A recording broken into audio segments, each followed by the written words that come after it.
Elena, io non so il nome, e non lo direi comunque in ogni caso, ma c'è un atleta dell'atletica italiana, rasato, forse anche,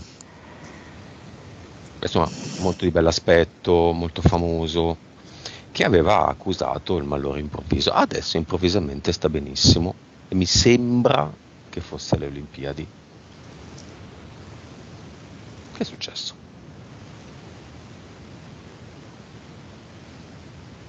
Non so se hai capito qual è. Sì, no, non so niente, ma mi è arrivata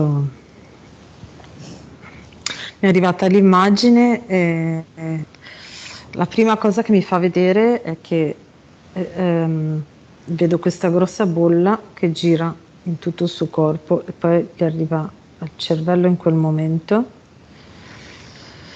e poi riparte. Adesso è come se si fosse un po' sgonfiata, come se fosse rimasto, come se fosse un palloncino, no? Che adesso c'è solo il palloncino sgonfio. Quello che sono riusciti a fare è solo questo. Ma è come se si creassero tanti palloncini d'aria all'interno del sangue. Monica, il tennista secco, slavo, che è famoso per non essersi fatto gli sciottini, ma che poi appare in varie immagini comprendosi un occhio.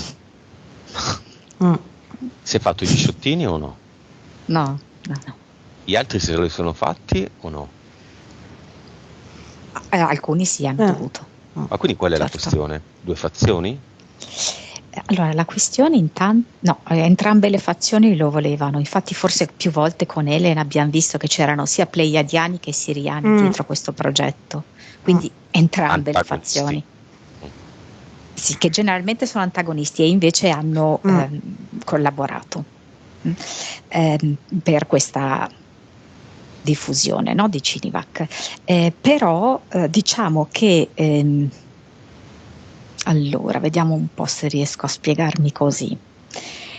Uno degli obiettivi è quello di selezionare, ok? Selezionare individui per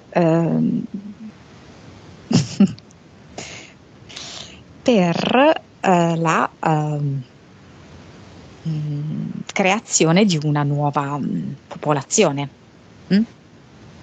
Quindi bisogna introdurre tutte queste sostanze per vedere quali sono gli individui più resistenti a questa nuova popolazione che si vorrebbe generare, che è una popolazione ibrida. Quindi quelli che si pigliano lo sciottino e non schiattano sono giusti per la nuova popolazione. Okay. Esatto. Cioè, Monica è il poliziotto buono, io no. Lei è stata allevata in collegio e io sulla strada. Esatto. Ok, ma lui non si è fatto sciottini però. Esatto, però c'è una parte di popolazione che non lo deve fare, perché comunque deve esistere per una sorta di legge universale una sorta di equilibrio, non se ne può fare a meno. Quindi lui, pur essendo parte del sistema, deve ricordare questo tipo di dinamica, ok? Ecco, quindi che la gran parte sì, ma una parte no, perché sennò non c'è l'equilibrio. Ed è comunque ad esempio dei nocini, quindi li tira dentro. Pochi sanno che non c'è nessun buono dello star system o dei media, sono tutti parte. Ancora oggi mi chiedono se Battiato è anche lui, ma anche lui Gattopancieri, anche lui questo, anche lei quell'altra. Di fatto, dimmi Monica. Sì, dico che non sai chi è Gattopancieri. no, dico che Battiato è andato via ormai. Esatto. Perché lui aveva propinato la narrativa del sì, cinevacatevi, e lui stesso ci è ci ha rimesso le penne, perché ha perso proprio la connessione con la propria anima, che invece aveva promosso per un'intera vita. E dico che ha, oltretutto, è come se, come ti posso dire, adesso però per una regola del gioco devi giocare il più possibile a carte scoperte, e infatti stanno venendo fuori tanti elementi che, se noi vogliamo vedere, sono evidenti, anche riguardo a questo giocatore magro. Quindi anche chi crede nella bontà di costui che ha detto no Cinivac riesce a vedere come parte del sistema. Elena. Sì, c'è anche un altro motivo per cui fanno questo tipo di gioco, no? Quindi Cinivac sì o Cinivac no, perché loro devono comunque tenere alta l'energia legata allo sport, no? Perché più gente tengono lì e più riescono a prendere energia. Quindi cercano in tutti i modi di coprirla il più possibile a 360 gradi per poter tenere vicine più persone possibili anche durante l'esecuzione degli sport, ecco, durante tutte le manifestazioni o le gare. Beh, possiamo dirlo, è Djokovic, no? Il serbo, Sì, sì. che sarà parte di una piccola indagine. Va bene. Quindi stavamo vedendo un portale auro in cui sono entrati dei disincarnati legati allo sport e all'effetto nefasto del Cini, perché evidentemente non erano adatti alla creazione di una nuova razza. Come si potrebbe chiamare questa nuova razza, Monica? Ah, ecco, Sì. posso dire un'altra cosa. E un'altra cosa, non tutti devono avere il Cinivac, perché comunque l'originale in qualche modo a loro serve. Perché? Quindi degli originali devono rimanere, perché è un esperimento. Scusate, non sono sicuri di quello che avverrà. Ok, è vera la cosa, Elena, che il sangue dei non Cinivac sarà importante, così come anche lo sperma e gli ovuli?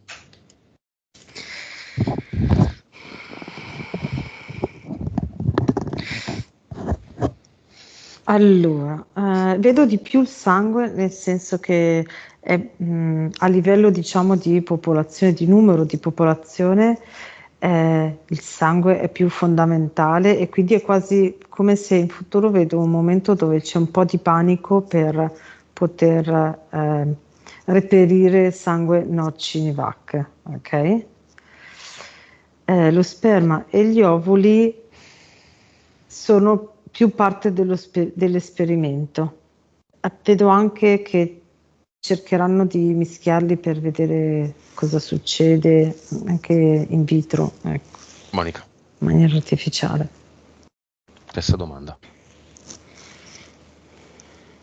Diciamo che non riesco a capire benissimo, nel senso che mi fa vedere una fase transitoria di passaggio in cui il sangue è importante, perché comunque siamo ancora esseri umani fatti in una certa maniera, ok? Ancora non siamo davvero stati ibridati o transumanati, quindi c'è ancora bisogno di questo sangue. Però è come se fosse anche un tentativo di sottrarre sangue. Ok, non tanto per l'utilizzo, ma proprio per la sottrazione in sé per sé del sangue. E i non Cinivaccati? Eh, Perché? uh, Cioè, con un eh, escamotage 5.000 euro a sacca di sangue non Cinivaccati, ti togliamo il sangue? esatto, però non riesco a capire perché teoricamente poi si riforma. Mm, questo passaggio non lo riesco a capire, però è proprio come se fosse finalizzato a una sottrazione, ed in qualche modo il passaggio successivo è fare in modo che tu non lo riformi e quindi che tu ti indebolisca. Com'è possibile? Non lo so. Beh, è possibile se tu ne estrai troppo, Mhm. non riesce a riformarsi. Fa molta fatica, ti Fa molta più indebolisci fatica. parecchio, sì, sì. Sì. Quindi magari proveranno a fare questa cosa qua. Elena, chiedi a Djokovic di lasciarci un messaggio.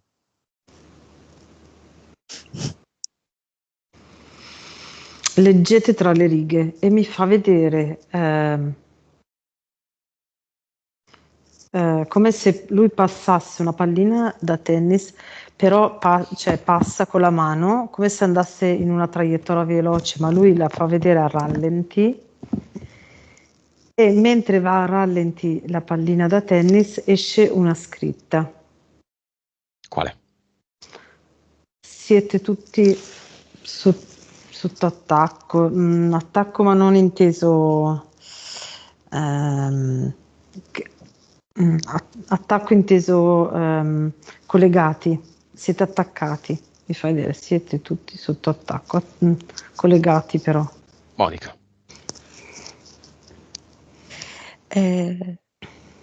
Non so, è tutto con la B, perché dice bu, come se volesse fare uno spavento, no? E poi dice una buffa buffonata. E poi mi fa vedere, un po' come a Elena, la traiettoria di questa pallina da tennis che disegna un 8, che è poi la nostra Matrix. Io E cosa gli quindi dico? mi fa vedere due racchette da tennis come se fossero accostate per i manici in modo da creare un 8. Cosa gli dico, Monica?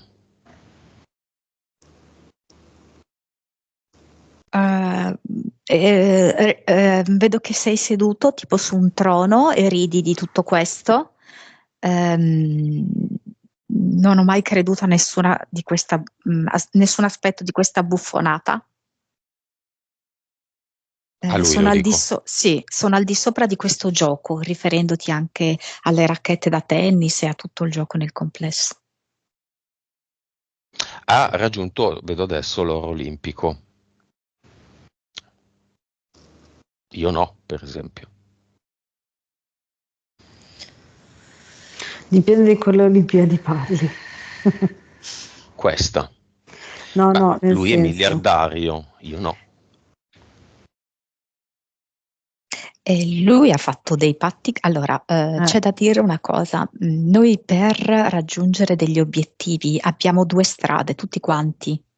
O fare dei patti con delle entità e lì è garantito il risultato, o scegliere di guadagnarceli con il nostro sudore, con la nostra fatica, con il nostro impegno. E lì la strada è più difficile. Tu stai scegliendo quest'altra strada.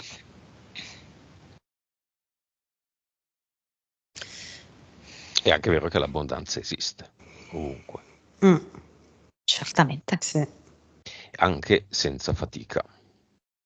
Sì, ma la fatica magari è data anche dall'attenzione energetica che noi mettiamo a fare un certo percorso invece che un altro, Cioè, secondo me non ne deve essere per forza fisica o lavorativa.